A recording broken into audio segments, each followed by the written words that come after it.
I'm Stephen Downey, and you are very welcome to episode 37 of the Mindful Living Guide. Today, I'm honoured to be chatting to Neil Kelders, who I met a couple of years back at a mental health summit in Croke Park, and we clicked straight away and we've kept in contact.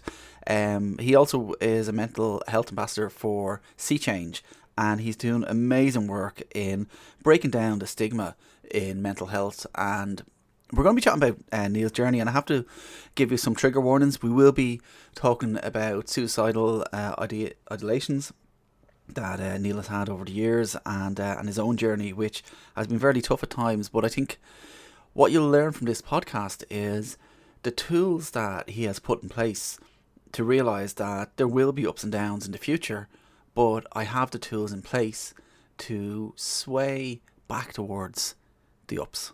And I love his honesty, I love his openness, and I just think he's making a massive difference in lots of people's lives, and it's an honour to have him on the show. And I'm also going to be chatting about his upcoming book, which is coming out very, very soon. And just sit back and enjoy a powerful, powerful episode of the Mindful Living Guide.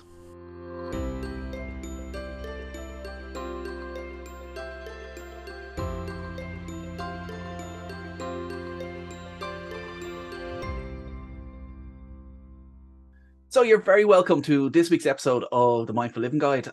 As I said, I'm absolutely delighted to be joined by Neil Kelders. He is a mental health advocate, a keynote speaker, wellness consultant, and now author of the new book, The Other Side, a memoir of hope in the midst of depression. Neil, you're very, very welcome to the show.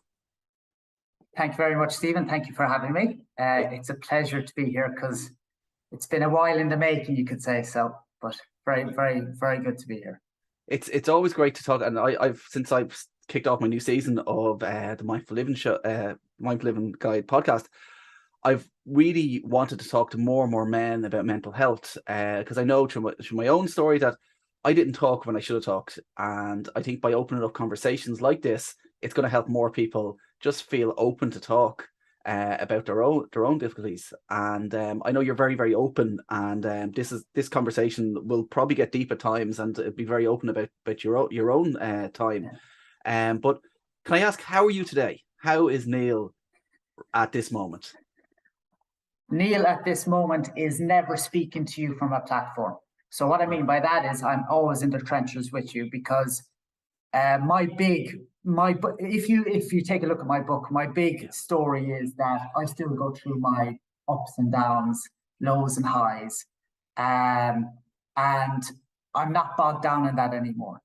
So I get low. What I'm able to do is I'm able to bring myself out of it and manage it. So instead of saying, "Oh, can I overcome this depression or anxiety?" I forget that now. It doesn't matter to me, because I'm strong enough with the tools and strategies and action steps that I've developed over the years to bring myself out of it.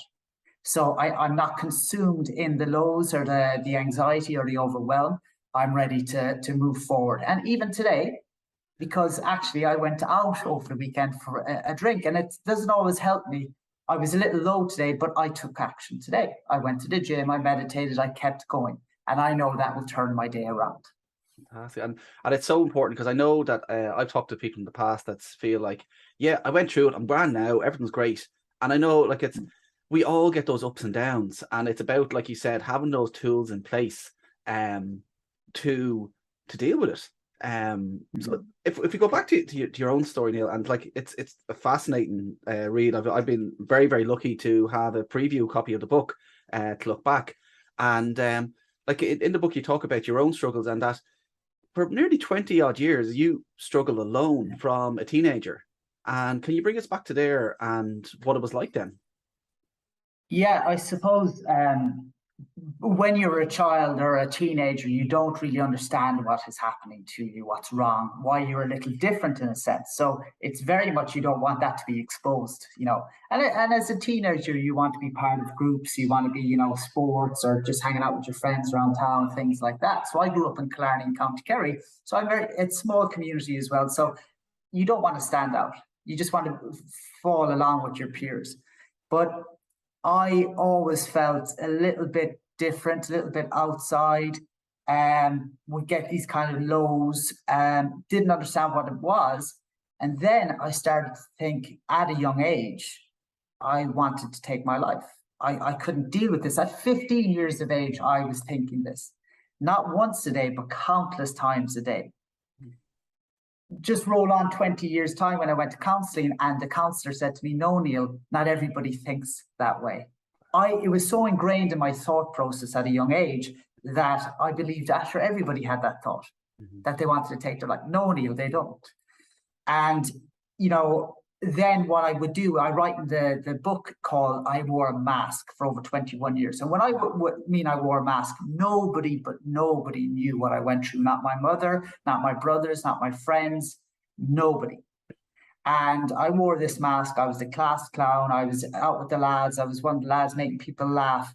And I did that in order to deter people, so they would have no clue whatsoever that Neil Kelders suffered from a mental health problem. So when I did eventually reveal it, they were there, "What? This is not, this can't be right." And I did so much covering up, and it's exhausting to do so, that when I was alone, those lows hit hard. And then you become overwhelmed because you have to get ready to put that mask on again when you go outside that door. So it was draining. I was very sporty. I knew it affected my sports as well because I'd be so anxious and wound up. And I couldn't perform to the way I wanted to. School, work, it affected me there. I got into a bit of trouble. I wasn't a bad guy. I was just a messer like the lads. But I did that for show as well. And, I found it hard to focus because you're just these deep lows and you don't see a point in studying, or you don't see a point in doing things because, at the back of your head, at the back of my head, I felt, sure, I'm not really going to be around in the years to come. It's such a hard thing to hear, and I think I think that there's many people that actually wear that mask day to day, that it's just a struggle just to be honest and just to share how you feel. And but I think you did a very brave thing on it was the 14th of April 2014, if I remember from the book right. It was a day that you said changed your life. Can you describe the events of that day? And yeah. So I was living in Dublin at the time, and I would call to my brother and sister-in-law's house, and I was calling that morning. It was a beautiful April morning, I'll never forget it. Sun was shining, rare enough in Dublin, but sun shining, and I called to my sister for a cup of coffee. And I just remember walking in through the door, and she's putting on the coffee. And as you go into their kitchen, they have big doors outside that feed into the garden, and you have your trampoline and your goals and your basketball net. For my nieces and nephews, they had 4 kids, and that actually that garden, in a sense, used to be a sanctuary for me, an escapism, because when you're with kids, you can't but be present and grounded with them at that moment in time, jumping on a trampoline and things like that. But as I went in, I was quite low that day, and again I would mask it. And for some, I can't really pinpoint why I spoke that day, but I just said I can't do this, and this is what I say: I can't do this anymore to my sister-in-law. And she was there like thinking it was work or something, what's wrong? And I basically said I want to die. That's what I said. And of course she's like, "Neil, you couldn't associate me and this thought process." Yeah. So then I felt I had to kind of explain it in terms that she would understand. And I'm very close to her kids, my nieces and nephews. We've a good relationship. And I kind of explained that, even though they would never say my name again, or ring to tell me if they scored a goal or tell me about their exams, even though I know all this, and the hurt I will create to my family, the want to die is far greater. The need to die to stop this, the fatigue, the exhaustion I'm feeling, and the constant thought process, and just being battered and dragged from day to day. I can't do it anymore. Because it was a long process up to then. It was that stage, it was 21 years. And I couldn't do it anymore. And she was like, oh, she's very good. She's quite calm at times, my sister-in-law. So she was able to, ask questions. And then once I talked, and I mentioned this in the book, it was like, oh, Jesus, I'm fine. I'm grand now. You know, it was like everything's a fine. weight just Because it lifted is off your literally, shoulder. and it actually is. It's incredible, you know? And I was like, oh, perfect. I said, I'll see you later. And she said, like, what? What? And because I had to go to a meeting, and she said, no. And I said, look, I'm fine. But of course, I did feel good talking.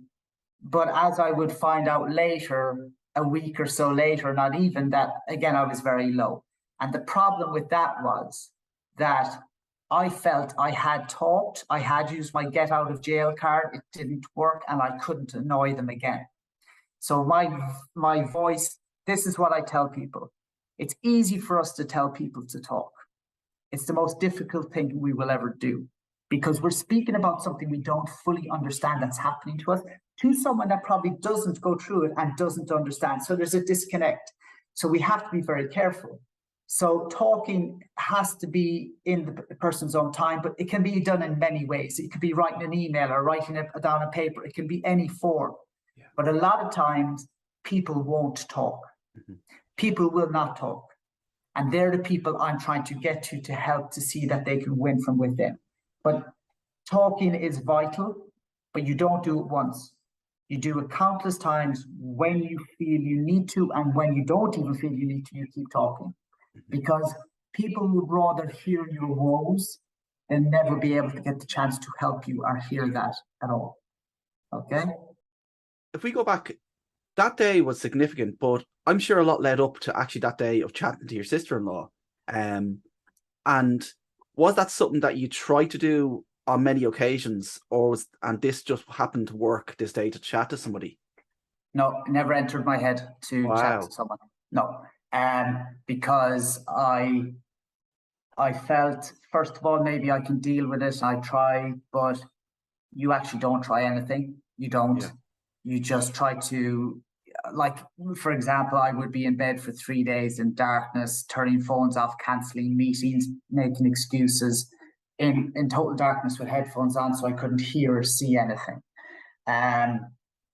So no, what was happening was that I think I was really becoming exhausted with the constant battering I was getting from my depression to anxiety to suicidal thoughts. And I was there, I need medication, maybe medication will sort me. I get medication maybe, and then I didn't get medication. And I was becoming really, at times when I was waking up, I used to sleep 45 minutes a night as well. That would be it. So I could feel myself physically shaking in the mornings. It was getting to extremes. And I was there, like, I was working long days. I had a business in Dublin. I just couldn't do it. I said, I can't. I'm just worn out. I just want rest and sleep. And I felt that it was coming towards the end, basically.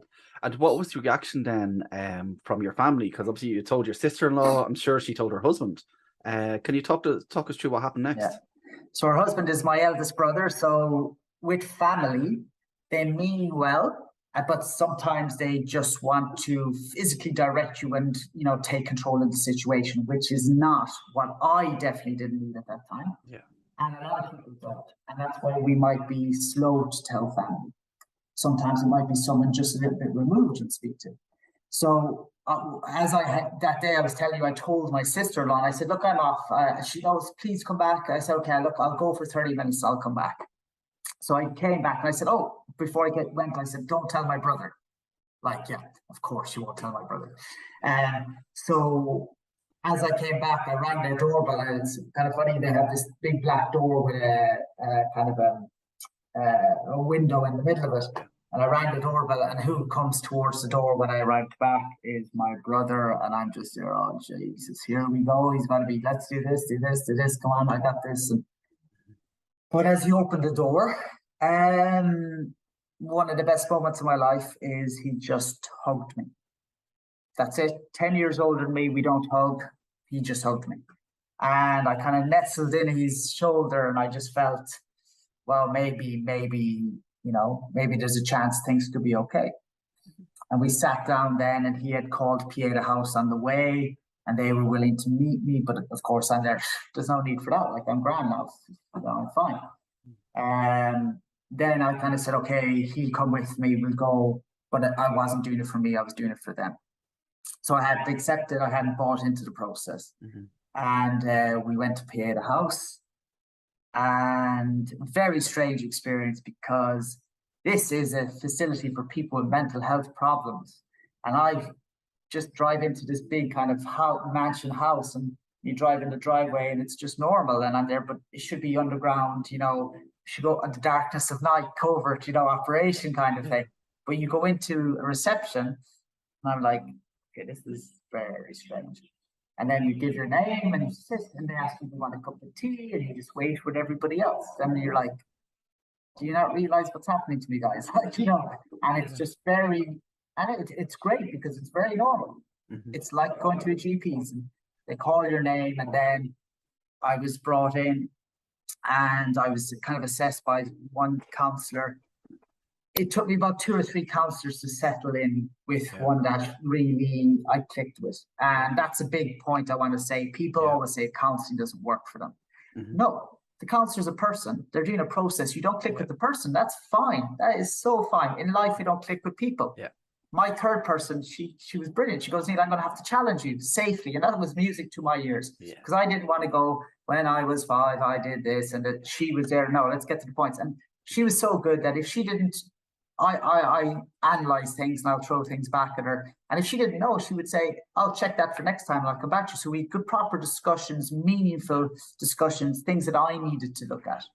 And I think that's a really, really important point you just made, that sometimes when we go into a counsellor and it doesn't click, we think, oh, that's it, I shouldn't really do this because it's not for me. When it is a massive thing is that you get on with your counsellor, that there is that they have the personality to be able to deal with you, and sometimes to be able to challenge you safely, like you said. And so it's amazing because you also said that at start you were doing this for your family. You were going to get, if I put quotes on it, fixed for your family. When did that change? So it changed. I had my aha moment, I call it in the book, and it's so I went. They extended my sessions in Pieta House. Really clicked with the counsellor. She was really good.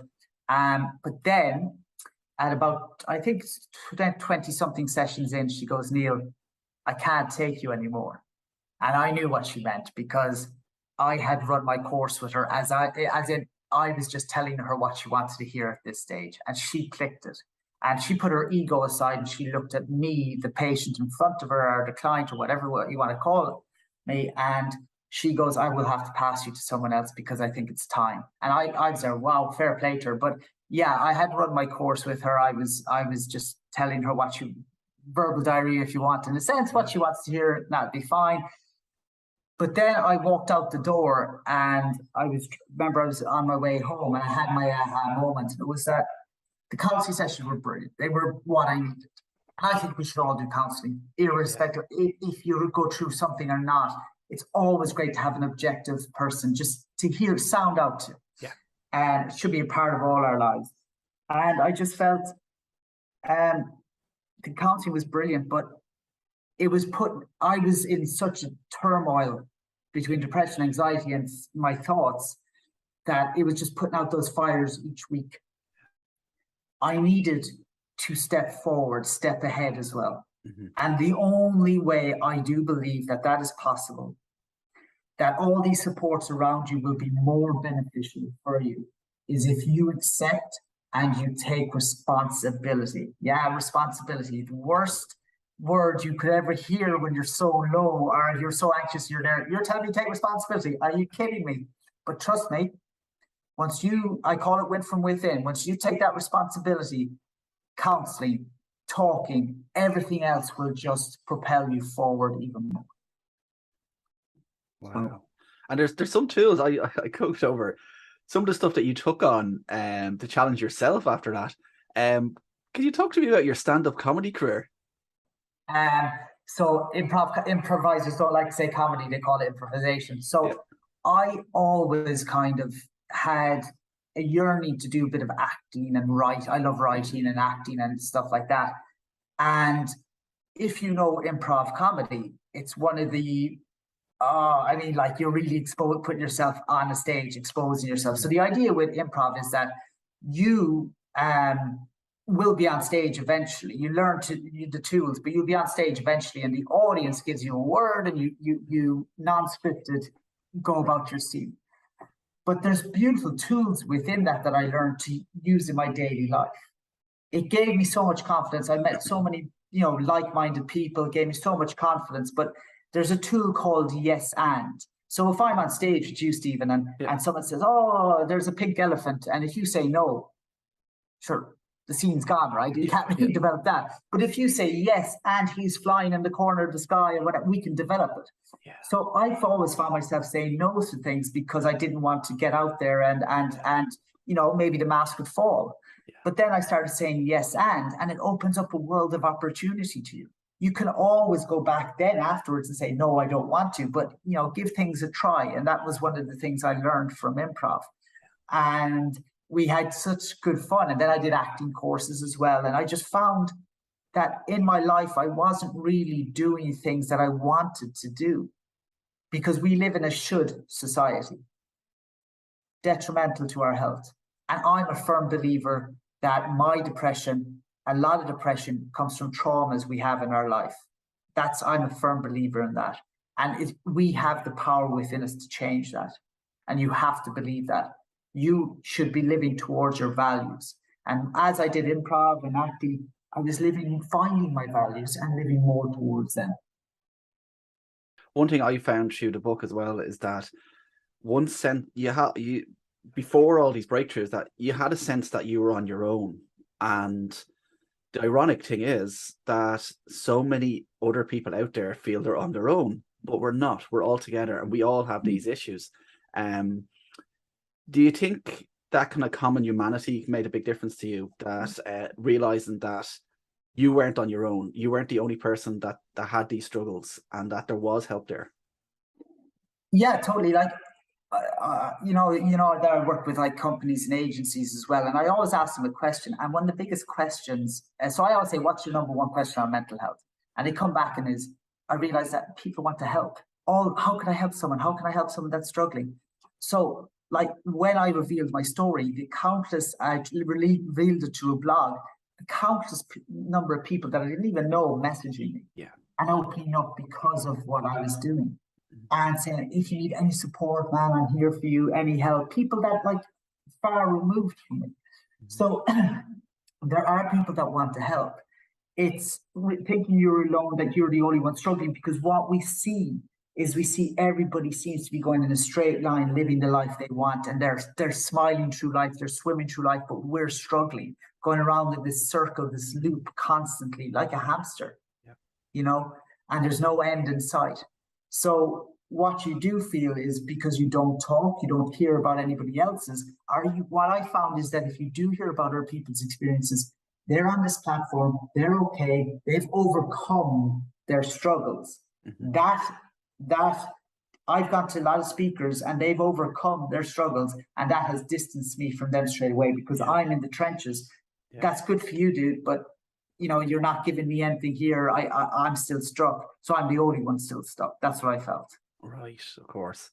But like you said earlier on, you have those tools in place to help you though, so that like you said, you're exercising in the morning, and I know meditation has been a massive part. Did I hear you're into transcendental meditation? Transcendental meditation. Now, the reason I couldn't pronounce it is because it's something I don't know much about. So, how would you describe that to someone who is? I'm from a mindfulness background, and kind of to describe what the difference is. So, just on meditation as well, like with counseling, people say it doesn't work. People like me are like, okay, it's all those guys and their yogis, and they're all, out by the sea, and they're humming and they're whatever. So what I did is I wasn't ready for it. It took me about 4 or 5 years to gravitate towards it. Mm-hmm. And you don't put pressure on yourself. When you're ready, you find the one that's for you. And meditation can be anything you want it to be. It can be sitting with a cup of coffee in the morning as you have the world to yourself, taking a time out. Then you can progress it, and that's what I did. I started with mindfulness. I liked it, but I just felt I was too on edge to really get into it. And I wanted something. I tried Kundalini yoga, and that was okay. That was good. Friends of mine did it, but I wanted something where I could literally, if I needed to, sit on a bus with people around me and just do it. And that's when I found transcendental meditation. Literally, all you do is you sit in a chair. They give you a mantra, one word that means nothing, that just brings back your focus. And you sit there and you do 20 minutes in the morning, 20 minutes in the evening. I was there, are you kidding me? I couldn't do 2 minutes. Now, the 20 minutes goes so quickly. I nearly get angry that the 20 minutes is gone. Is it up already? It's just so beautiful, right?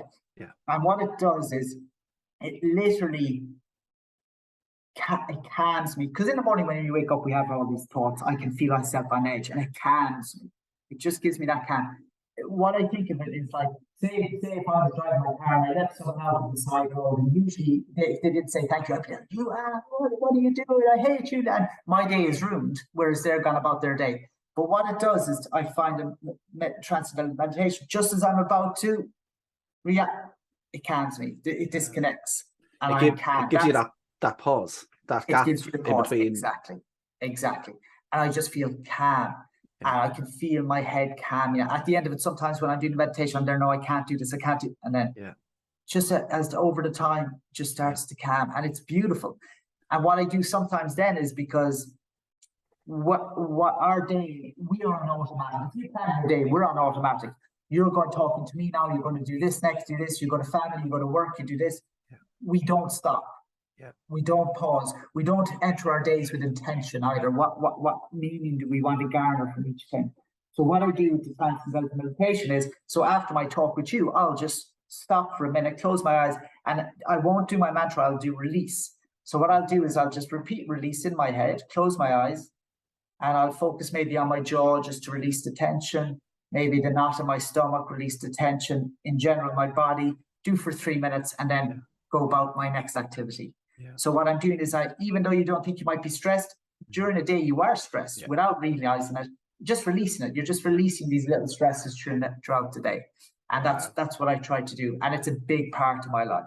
Like exercises as well. I know now, if I don't exercise for 3 days, my anxiety will spike. I know that about me. And of course, I'm human. I've let it go for 3 days and my anxiety is fine. It's like you're testing yourself, and I have to go back exercise. So it's about learning. You never stop learning about yourself. You, as I said, meditation, introduce it, but at your level. Whatever, there's so many forms out there.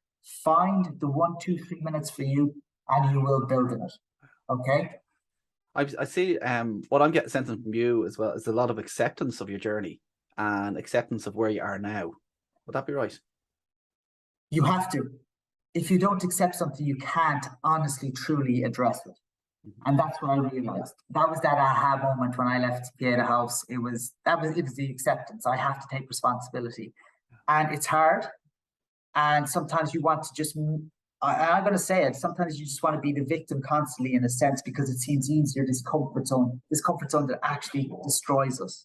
Okay? And you want to be there because it seems comfortable. It's not, it's taken away. If I didn't take, today now, if I didn't get up and move, I had this little pressure of lowness here, I could feel the heaviness, and I'm fine now. And if I didn't take those steps, I'd be on the couch or in bed still, and I wouldn't be settled. I'd be moving and worrying and this and this and this, low and high, and just ridiculous, making no sense of my day, wasting it, and probably feeding into a crap day tomorrow and the day after.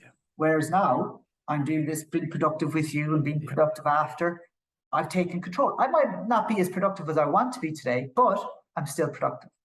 And that's the key. So acceptance of where you're at, and trust me, right? I do believe my 21 years with my mental health, in a sense, I lost them because I did 2 college degrees. I didn't know what I was doing. It's now, I'm 44. It's now I'm living my 20s, as in I'm out exploring the world. I'm finding what I want to do. I'm working my passion like you are, and I'm doing my way. I'm doing it my way. I'm living to my values. I'm not living to should anymore. I've accepted where I am. I've lost those years. I can't get them back. But what I can do is make damn sure the rest are the way I want to be. And yes, I dip, but I bring myself out of it. And keep moving forward. Because you know why? I'm worth it. And you know why? You're worth it. We deserve to have the best life, every one of us, without question. Don't let anybody ever tell you you don't. If you're a teenager, someone in school says that to you, they don't know what they're talking about. Wow. You're actually leading on very easily to another thing I want to chat about was that if there's somebody out there right now and they are struggling and they need advice, what tips would you give them? Just where to start? First of all, don't put yourself under too much pressure that you have to talk straight away. Mm. There's so much information. Like there's your podcast, there's my websites, my social media. What I would say is, right, and if you do want to, I always tell people, message me if you want. I had a call the weekend from someone in another country that's struggling and felt they couldn't go on. So she contacted me. So what I did is try to contact people.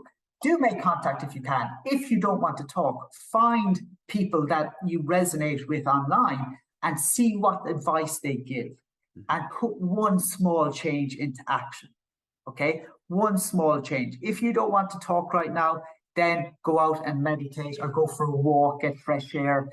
A lovely tip I like, and I wrote in the book, I have these kind of Neil's note sections throughout the book, and I say memories, right? And I use memories as a strategy to flip my thoughts. We all have some beautiful memories, and we don't think we do when we're low. So what I mean is as a child, or it could be a couple of months ago, something beautiful happened, and if you think about that memory, it makes you smile. So, for example, I used to go to Chicago working during the summers in college, and every year there'd be a tune, a song, that you would like the Venga Boys or something like this, or and one year was Irish Goo Goo Dolls. So what I've found is that if I play Irish Goo Goo Dolls, it brings me back into a beautiful memory that I have. So I go for a walk, a stroll, no pressure, put that on, and I just replay it, and it brings me to a beautiful time. That's as simple as it is. It doesn't. We think all these steps have to be so complicated, and I have to do this and this. Yeah. Simple steps. If you're at home and you're anxious, my biggest thing is change your location. Move. Give yourself a little reward. Go to a coffee shop for a cappuccino and a bun. Pat yourself on the back. It's about breaking that cycle. Just breaking that cycle of I feel bad, this is going to happen, and just predicting it, and just putting those break, like a walk, like to go for a coffee, and geez, that advice is just gold, I think. And like you said, it doesn't have to be complicated. Sometimes we overcomplicate the solution, and sometimes it can be as easy as just being grateful, just showing what you're grateful for that day. Totally. I've really, really enjoyed our conversation, and there's a question I have to ask because I ask every single guest because we have a mindfulness background and it's all about mindful living. If I say the words mindful living to you, Neil, what does it mean? What does it mean to live a mindful life? Live your way. Live the way you want to live. Okay, because as I said, we live towards, like I do coaching with people, and what I found is it's people come to a transformation in your life. So be it from school to college, you're comfortable in school, then you're, oh my God, college, and I have to do this course. Then it's college to work. Then it's work and I want to transition to another work. Or then you own a business and you want to sell it. What I found is people haven't thought this through, and they think, oh, I need to get married. I need to do this. I'm 44, I'm single. I'm single. I should be married with 3 kids. I should, whatever. No, I'm living my way. Because if I don't live my way, I'm not being true to myself. I'm living to my values, and I will stir up, and my depression will erupt, and my anxiety and my thought process again. So now what I do is mindful living for me is every day I wake up, and with you, even with this talk, I have an intention. I want you to understand me. I want Stephen to understand me. And what do I want from it? I want to have a good time on the podcast. That's my intention. So now when I go to do a meeting or work, I have an intention what I want from that all the time. Don't live in automatic. Live mindfully with an intention what you want from each interaction you have each day. Okay? So, turn off that automatic pilot. Yeah, totally. Neil, listen, thank you. So if anyone's interested actually in your book, I know it's coming out very soon. Can you let us know where it'll be available? Yeah, it's going to be on Amazon, and I'll be doing it through another site that will have it online bookstores as well. So hopefully, I was hoping the end of this month, I think it'll be released. Brilliant. And looking forward to that. So brilliant. And what I'll do is once we have all those links, I'll stick them on the show notes page. So there'll be a link at the top of this podcast to the show notes page, and anybody be able to download it and have a look and order it from Amazon. It has been an absolute pleasure to chat to you. I've been looking forward to this for a good while because I know how much of an advocate you are for mental health, and you're just so honest. We all are going to get those ups and downs in life, and hopefully that the advice that we've shared today can help someone else in their ups and downs. Totally. Yeah, like, can I just say quickly, life has struggles. Life has struggles. Yeah. You can't get away from them. Choose the struggle for you. Choose your struggle. So a life has struggles. So like if you get a job you like, it's going to be a struggle at times. Or if you get married and have kids and you're happy, that's it. It's going to be a struggle. But that's the struggle for you. Don't find struggles that they're of no benefit to you whatsoever. They're not what you want. And a lot of us live in those struggles that we don't want. Find your struggle, live your life, and live it well. Wow. What a way to end this interview. Neil, thank you so much for coming on the Mindful Living Guide. Thank you, Stephen. Cheers. So there you have this week's episode with Neil. I'm absolutely honoured to have Neil on the show. He's amazing. He is an advocate for everything there is about mental health and about knowing that we can get, as his book is called, to the other side, but also realizing that there will be ups and downs, and the acceptance that he has is just amazing.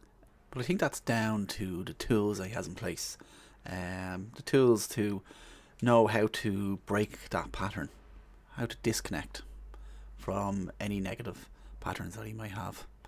Listen, as I always like to do when we talk about anything that could trigger someone, I like to put supports on the page, and this week is no different whatsoever. So if you are struggling and you do need to speak to someone who may not be a family member, there's always help out there. There is the Samaritans, which is 116 123 from Ireland, and also Pieta House, who Neil chats about as well. You can contact them on 1-800-247-247, or else you can just text help to 51444.